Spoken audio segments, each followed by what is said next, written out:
Na, sziasztok! Ezt a videót délelőtt akartam felvenni, olyan szépen sütött a nap, gondoltam kimegyek, és akkor kicsit témázgatok most így elsőre. Viszont rájöttem, hogy nem lehet. Ez itt nálunk kivitelezhetetlen teljesen. Már kettes házban lakunk, és igazából minden irányból jött valami zaj, folyamatosan kutyaugatás az így megállás nélkül, hol jobbról, hol balról, hol mögöttünk, hol szembe velünk. Igazából mindenhonnan dudálások, mert ugye itt nem divat a csengő, mindenki dudál, ha megérkezik. Ment a flex, akkor, amikor végre volt 2 perc csend, akkor megszólalt egy sziréna, és az a környék összes kutyája elkezdett vonyítani. Akkor utána a szomszéd csattogott valamivel, indította a motort, minden, úgyhogy utána be akartam jönni, mert akkor szép a fény, szépen bejön a fény, de párom éjszakás volt, és ő aludt bent, nem akartam ezzel felverni esetleg véletlenül, hogy én itt bent beszélek. Úgyhogy most szegény nemrég indult el megint dolgozni, én pedig úgy döntöttem, hogy akkor felveszem ezt a mai videót, bár nem ezt akartam témának, hanem egy teljesen más dolgot, de így ez a délelőtti csetepaté megadta a mai témát, ami pedig tényleg a zajok, a kertesház zajai, a folyton zajongó szomszédok, és az, hogy ez rám, mint hangérzékeny emberre, hiperszenzitív emberre, illetve mizofóniám is van, ez milyen módon, vagy tehát milyen hatással van rám, erről lesz most szó. Ami biztos, hogy lassacskán be kell szereznem valami telefontartót, mert most a kezemben fogom a telefont. Gondolkoztam valami gimbalban, vagy házilag fabrikálok valamit, vagy nem tudom, kitámasztom valahol, mert így el fog zsibbadni tényleg a kezem. Na de mindegy, ez majd valamit kitalálok. Térjünk is a lényegre, a hangos szomszédok, és hogyan keserítik meg az életemet. Na most mi 2,5 éve élünk ebben a házban, vettük tulajdonképpen, tehát nem béreljük, hanem vettük, hitelre, persze. És hát igazából amikor az ingatlanossal megnéztük ezt a házat így elsőnek, akkor kicsit aggódva fejezte ki ő is a nem tetszését, illetve néhány szomszéd is, hogy hát ez gyakorlatilag egy faluszéli zsákutca, és az utolsó előtti ház a miénk, és hogy ez egy csendes környék, itt nyugdíjasok élnek, főleg idősebbek, csendes, nyugodt környék, és hogy szeretnék, ha ez így is maradna, félnek a fiataloktól, hogy felverik esetleg a környéket. Mi pedig erre azt válaszoltuk, hogy végül is ez így tök jó, mert mi nem szeretjük úgy a zajokat, főleg én, tehát engem rengeteg zaj zavar. Nem csak az apró kis neszek, hanem tényleg minél hangosabb egy hang. Tehát nem csak hallom, hanem érzem is az egész testemben, és egyszerűen megbolondulok tőle. Úgyhogy örültünk, hogy ez egy csendes környék, és igazából mondtuk is, hogy ez nem akadály, mert mi aztán tényleg nagyon próbálunk csendben lenni.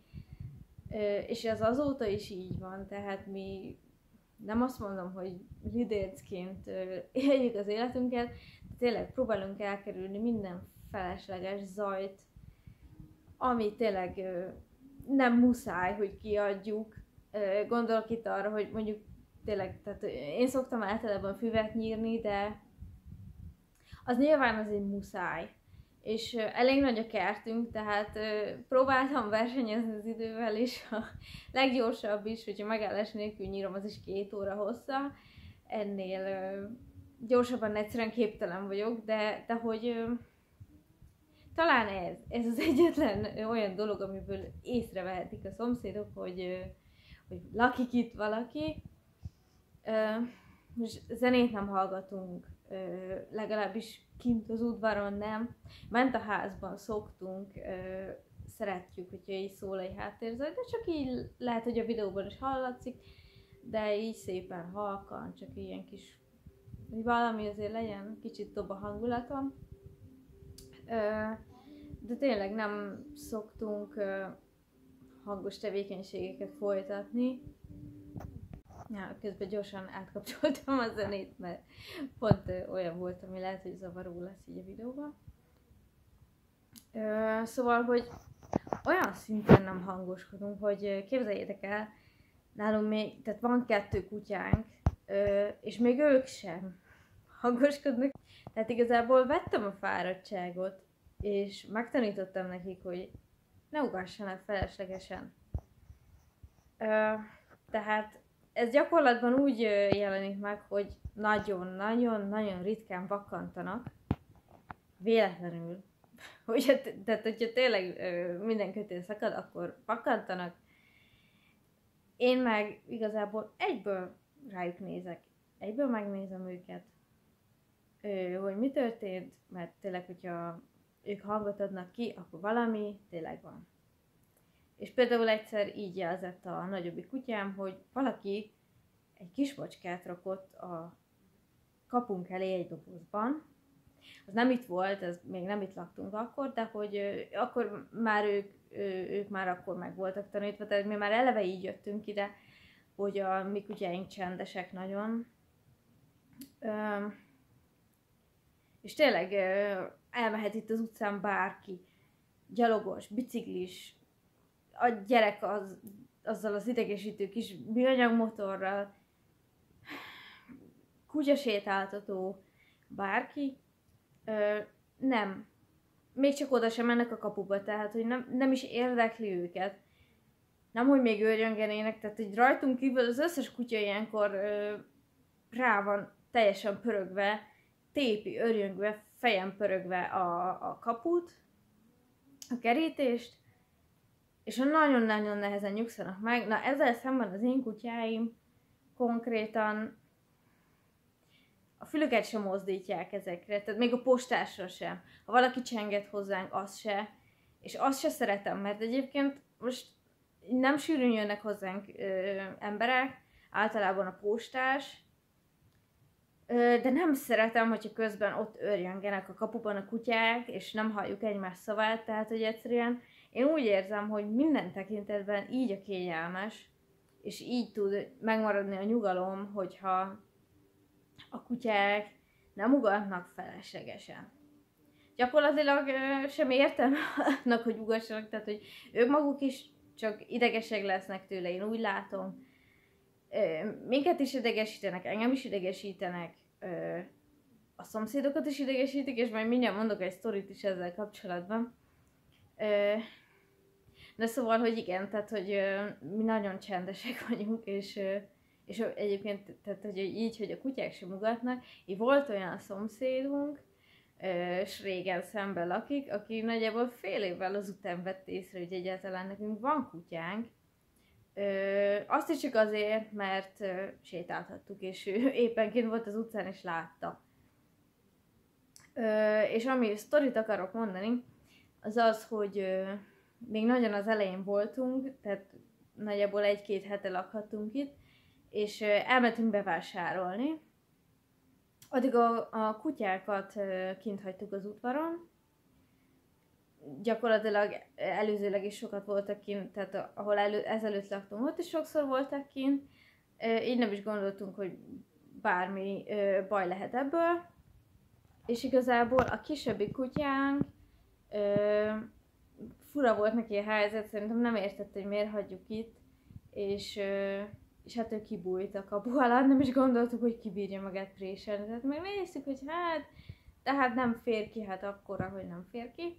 És amikor hazaértünk, akkor ugye a szomszédok, az egyik szomszéd itt állt a kapuban, és szólt nekünk, hogy hát visszarakta a kapun belülre, de hogy így őrzi, hogy ne jöjjön ki megint. Na és akkor onnantól kezdve, hogyha elmentünk itthonról, akkor hát őt megkötöttük. Tehát nem mentünk el sok időre, maximum 1 óra hosszára, de akkor megkötöttük addig szegénykémet, hogy ne szökjön el, mert hiába nézegettük a kaput, a kerítést, valahol mindig talált valami egérutat, hogy utánunk jöjjön, amit előtte soha nem csinált, azt szerintem így a költözés után kezdett el szeparálni. Na mindegy, úgyhogy megkötöttük. Ezzel nem igazán békült ki, és úgy reagált erre, hogy elkezdett visítani, vanyítani, hangoskodni, és nem is hagyta abba egészen addig, amíg haza nem értünk. Ezt nagyjából ilyen 2-3 alkalommal játszottuk el talán, mire így rá is jöttünk, hogy ezt csinálja. Mert 2 szomszéd is kiakadt rá, és veszekedett velünk, hogy hát hangoskodott a kiskutya, és hogy csináljunk vele valamit. Persze, jó, utána még 1 alkalommal kiraktuk a kis Xiaomi kamerát, hogy lássuk is, hogy mi a helyzet, és tényleg végig visított, úgyhogy onnantól kezdve ők bent voltak a házban. Nem is ez a lényeg, hanem hogy tényleg ezen a szomszédok rendesen kiakadtak, és veszekedtek velünk, és szóltak, hogy valamit mindenképp csináljunk, mert őket zavarja. Na most erre fel minket is baromira zavar az, hogy az ő kutyájuk, tehát szó szerint az összes, annyira hangos, és egész nap, tehát hogy megmozdul egy falevél kint, és már ez már egyből az összes elkezd örjöngeni. És akkor volt egy idős kutya az egyik oldalsó szomszédban, aki egy kis testű, kis kócombos, de olyan kócos volt, hogy tényleg ki sem bírtuk nézni belőle, hogy szegénynek melyik az eleje, melyik a hátulja. És egy nagyon-nagyon-nagyon pici, szerintem így egy méterszer méteres kis kenelbe élt, és hát egy idős néni volt a gazdája.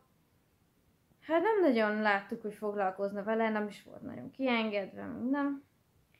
És ez a kennel ez úgy helyezkedett, hogy konkrétan a hálószoba falunk mellett volt, annál a falnál, ahol a mi ágyunk volt. Tehát konkrétan, ha a falat nem nézzük, akkor a fejünktől egy olyan 2 méterre, 2-3 méterre mondjuk. Na ez a kutya, ahogy besötétedett, és bent a házban a néni felkapcsolta a villanyt, a kutya elkezdett úgy visítani, mint akit kínoznak, mint akit nyúznak, és ez ment minden egyes nap. Tehát én már olyan szinten begőzöltem erre, hogy már előre szorongtam, már előre aggódtam, hogy akkor most már megint elkezd visítani, és egész estig visított. Aztán valamikor abba hagyta, de igazából konkrétan menetrend szerint ilyen hajnali 4 körül újra rákezdett, és mi erre riadtunk fel állandóan, és mivel annyira közel volt, és annyira hangos volt, hogy még a füldugó sem segített, meg az se, hogyha átmentünk mondjuk a nappaliba aludni, mert ugyanaz a fal van, tehát hogy szörnyű volt. Nagyjából fél évig éltünk így, hogy nem bírtunk a kutyától aludni, én rohadtul stresszeltem tőle, hogy már megint mikor kezd el konkrétan visítani. És hát szóltunk a szomszédnak, de hát nem nagyon érdekelte, illetve ide járt a néni lánya is, gondozni a nénit is, meg azért ránézett a kutyára, azt néha így kifigyeltem. De hogy nem nagyon tettek ellene, hogy ez a kutya csendben maradjon. Úgyhogy egyszer nagyon berágott rá párom, és akkor hajnalba felkelt és lespriccelte vízzel, hogy maradjon már csendben, mert tényleg, hogyha kimentünk és rászóltunk, annál jobban nyomta. Tehát, hogy ez a tehetetlenség, hogy nem tudsz mit csinálni vele, és hiába szólsz, nem érdekel senkit, és csak szenvedsz tőle, hogy idegesíted magad rajta, és már teljesen rááll a füled, hogy hogy vonyít. Na de persze, hajnali 4-kor, mikor ezt a párom megcsinálta, a kutyái ugyan elhallgatott, de kiderült, hogy a néni is, meg a lánya is konkrétan ezt végignézték hajnali 4-kor az ablakból, és nem értem, hogy miért nem léptek közbe. Nem mindegy, ebből nagy szomszédi háború lett, tulajdonképpen azóta nem is vagyunk velük beszélő viszonyban. Viszont legalább azt a szegény kutyát elköltöztették egy rokonhoz. Úgyhogy ez így félig meddig megoldódott. Végre lett egy kis nyugalmunk, legalábbis abból az oldalból. Igen ám, de vannak szembeszomszédaink is, ahol szintén van kutya. Ráadásul 2 darab is, sőt 3, mert az valami rokon kutyája, de mindig az utcán van, és bejárkál hozzájuk is, meg hozzánk is. Igen, hozzánk is bejárt egy csomószor az a kutya, és hiába fogtam meg, akasztottam Póreszt a nyakába, és vittem át a szembeszomszédhoz, hogy itt a kutyátok, és vigyétek haza, vagy valamit csináljátok vele, mert állandóan bejárkál hozzánk, és tök idegesítő, meg az én kutyáimat is idegesíti. Ráadásul így még soha nem jártunk, hogy egy másik kutya bejöjjön hozzánk, és nem tudtam, hogy az én kutyáim is hogy fognak erre reagálni. Aztán szintén kamerafelvételen láttam, hogy igazából nem bántják, de hát az ördög sosem alszik. Úgyhogy hiába szóltam, hogy légy színe már, na legyen már kiengedve, csináljanak már valamit vele, igazából konkrétan kiröhögtek. Na mindegy. Aztán a másik szomszéd kutyája is volt, hogy átérkelt hozzánk, ez egyszer-kétszer fordult elő, aztán szegény kiskutya, az is öreg volt, nem olyan régen elpusztult, és na most ez a szomszéd szerzett még egy kutyát, egy kis kölyköt, és igazából most próbáltam elébe menni a problémának, és hogyha meglátott minket, tehát engem vagy páromat, vagy a kutyákat a kerítésnél, akkor oda hívtam, és a szomszéd beleegyezésével elkezdtem vele úgy összehaverkodni. Simogattam, beszéltem hozzá, hogy úgy szokja, hogy itt vagyunk, és hogy nem kell minket megugatni, akárhányszor kilépünk az udvarra, mert ugye ez rohadt idegesítő, hogy a saját udvarodra nem tudsz kimenni, mert a szomszéd kutyája ott örjön, tehát érted, az én kutyáim nem csinálnak ilyet. Nyugodtan kimehet a szomszéd bármikor, az enyémek, ha oda mennek a kerítéshez, nem nagyon szoktak. Ha mégis oda mennek, maximum egy simogatást kérnek, de hogy nem kezdenek el ordítozni vele. És szerintem ez kell a békés együttéléshez, hogy ezt így megtanítsák az emberek, vagy így tényleg, tehát hogy ne az legyen már elfogadott, hogy a kutya dolga az, hogy ugat. Na, visszatérve erre a kiskölyökre, próbáltam vele barátkozni, de hát most úgy látszik, hogy már egy pár hete neki is az a sorsa, hogy a kenelben él. Nem látok rá. Viszont egyik éjszaka, este 10 körül elkezdett ő is ilyen visítva, vonyítva ugatni. Én alapból füldugóval alszok, és ez most a másik oldali szomszéd volt, tehát egy jó 20 méter, meg még a szomszéd háza is közöttünk van. De mégis felriadtam erre. És nagyjából éjfél utánig tűrtük ezt, se én, se párom nem tudtunk tőle aludni.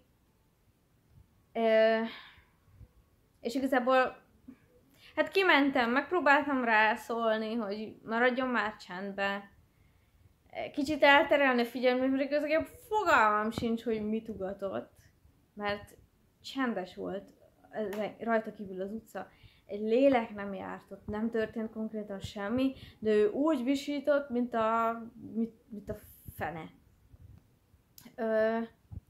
És akkor kimentem, próbáltam rászólni, de meg se hallotta. Akkor körbe mentem, megkerestem ott a kenelt, tehát körbe mentem a szomszédnál, és próbáltam csillapítani. Most a szomszédnak nincsen csengője. Hozzá becsengetni nem tudtam. Írtam neki Messengeren, de nem látta, hát nyilván aludt, úgyhogy végül nem sikerült lecsillapítanom azt a kutyát sehogy, bejöttem, valahogy rohadt nehezen elaludtunk, és utána a kamera felvételem viszont nem hajnal 4-ig nyomta, megállás nélkül.